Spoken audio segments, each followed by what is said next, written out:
Тэгвэл багш эмч нарын хүсэж байгаа цалин эх оны төсвийн төсөлд тусгах боломж байгаа гэдгийг эдийн засагч нар онцлоо. Гэхдээ улс төрийн зориг хэрэгтэйг тодтогсон байна. За мэдээлэл эдийн засгийн болон сэтгүүлч уянга та бүхэнд дэлгэрүүлж өргөнө. Харин мэндийг үзэгчтэй. За тэгэхээр багш нарын дундад цалингийн жилийн өнгөрөх мэдээллийг та бүхэнд харуулж байна. Олон улстай харьцуулсан мэдээлэл гэсэн үг. За Люксембург улсын хувьд бол хамгийн өндөр дүнтэй байдаг. Нийтдээ 71647 доллар бол байна. Харин Монгол улсын болохоор дундажлаад бид бүхэн харахад 5400 доллар байна. Тэгэхээр Люксембург улстай харьцуулахад л манай Монголд ажиллаж байгаа багш нарын дундаж цалин 13 дахин бага байна гэсэн үг. Харин олон улсын дундчаас бол манай улсад ажиллаж байгаа багш нарын хувьд 2-оос 3 дахин бага цалин авдаг гэсэн мэдээлэл өгдөг. За гэтэл өмнө та бүхэнд бас эдийн засгийн болонгороо хүргэж байсан. За сартаа бол Монгол улсад ажиллаж амьдарч байгаа айл өрхийн хувьд 10.8 сая төгрөгийн орлоготой бол за ад жаргалтай буюу за хангалттай сайхан амьдрах боломж байна гэсэн ийм олон улсын судалгаач гисэн байдаг. Тэгэхээр багш нарын хувьд бол яалтчгүй одоо үндсэн цалингаа нэмэгдүүлэх нь нэн чухал байна. Гэхдээ нөгөө талдаа Монгол улсын төсөв үүнийг одоо бас гаргах боломж болцоонд байгаа юугүй юу гэдэг дээр бид бүхэн өнөөдөр эдийн засагчд болоод за мөн улсын төсвийн мэдээллийг нь шүүж харсан юм а. За ингээд харахад бол олон жил дамсан зарцсан барилга төслүүдийг бол бас зарцаагаад хойшлуулад эдгээр одоо багш нарын нэмэлт одоо санхүүжилтанд шаардлагатай багш нарын цалингийн нэмэлтэнд шаардлагатай мөнгийг бол гаргах боломж байна гэдгийг бас эдийн засагчид онцолж байна. Одоо өмч хөвжлийн орлого гэж ерөөсөө алгаа. Одоо энэ өмч хөвжлөө бид нар яагаад ярихаа болцсон юм бэ? Дахиад нэг төрийн өмчийн компаниудыг бий болгоод байдаг. Тэрэн дээр дахиад авилга хулгай гэх нэг нүүрсний хулгай зөндөө юм яригадаад байдаг. Хөвжлөх боломжтой хөвжлаад яах боломж байгаа шүү дээ. Одоо яагаад бид нар Эрдэнэтийг хөвжлөхгүй байгаа? Мятыг яагаад хөвжлөхгүй байгаа юм те? Одоо өөр нэг хулгай хийгээд байгаа тэр тавталгоогоо ч гэсэн хөвжлөх боломж байгаа шүү дээ. Энийг яагаад ярихгүй байгаа гэдгийг би асуумаар байна. Энэ 831 тэрбум төгрөг өөрөө төсөв рүү чихэж оруулахын тулд энэ төсөв дотор ямар нэг тийм нөөц боломж гэдэг зүйл байхгүй. Өөрөөр хэлбэл төрийн үйл ажиллагааг 10% бид нар татна гэсэн үг. Хойшлуулна гэсэн үг. Багасгана гэсэн үг. Өөрөөр хэлбэл энэ хэмжээгээр жилийн төлөвлөгөөнд орсон байсан хүрэх зорилт маань тэр энэ 10 одоо хувиар санхүүжилтөнд дутна гэсэн үг. Зандан шатрын засгийн газар хэдхэн оны өмнө багш нарын цалинг бол одоо бас 15-аас 20%-аар нэмэх боломж байна гэж бол мэдээлсэн. Гэтэл багш нарын хувьд бол энэ нэмэлт бол хангалтгүй гэж үзээд байгаа. Харин эдийн засгчдын зүгээс бол одоо багш нарын хүсэж байгаагаар 3.5 сая төгрөг болгоод үндсэн цалинг нэмэх юм бол за 2026 онд бол инфляц бол хөөрөгдөнө. Эргээд тухайн нэмэгдэж байгаа цалин өс нь бол одоо цаас болох эрсдэл хүлээж байгаа гэдгийг бас ухаараасаа гэсэн утгаар мэдээлэл өгч байлаа.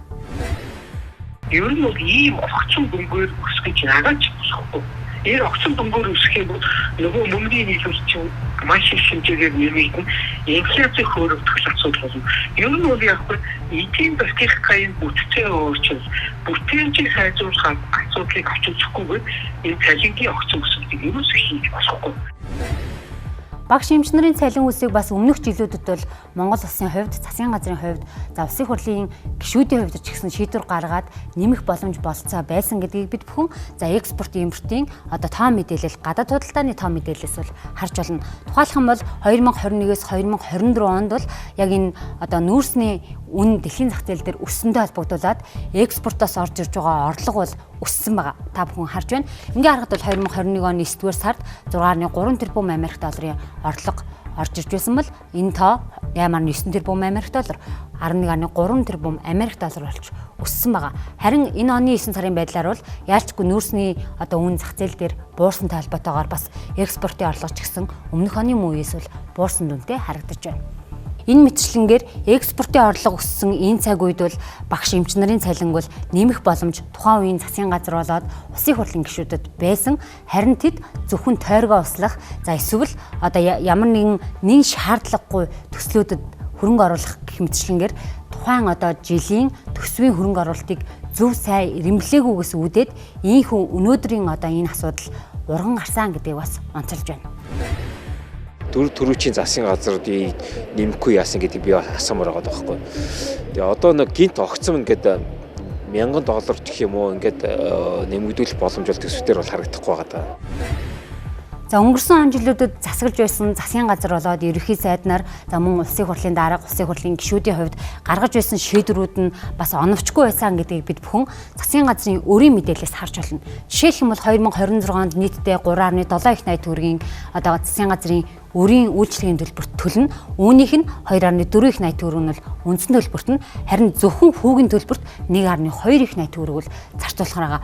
Уг нь бол багш нарын цалин ийхүү 3.5 сая төгрөгөөр одоо үндсэн цалингийн тогтоож өгөхөд нийтдээ 3.3 их найт төгрөг шаардлагатай гэсэн тооцоолол гарсан.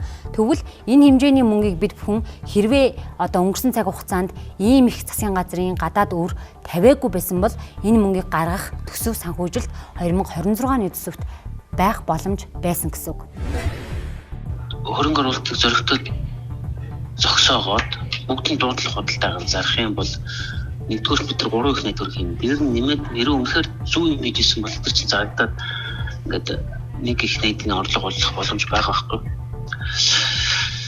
Тэгэхээр энийг бол юу улс төрийн эрх зорилт мэтэндээ яг ингээд үсээ чангалаа тэр тойргийн услахаануудыг зохицуулж чадах юм бол энэ Монгол гараад ирнэ. Нөгөө талдаа төрийн өмчт компаниудын хувьчлалыг бас эхлүүлэх гэх мэтчлэнгээр за ерөөдөө 2026 болоод 2027 оны төсвөөс бол хинэж болох зардлыг танаад за мөн дээрээс нь зарим нэг зохион байгуулалтыг зөв хийгээд эренбийг нь зөв тогтоож өгч чадах юм бол за багш нарын болон эмч нарын цалин нэмэх боломж бол байна гэдгийг ийхүү эдийн засгчид онцолсон. Багш нарын шаардаж байгаа энэ 3.5 сая төгрөгийн цалинг бол хэрвээ олгоод шууд 2026 оны төсвөөс олгох юм бол мэдээж инфляц хөрөгдөх сөрөг үр дагавар байгаа гэдгийг энэ сануулъя. Мэдээлэл хүргэлээ.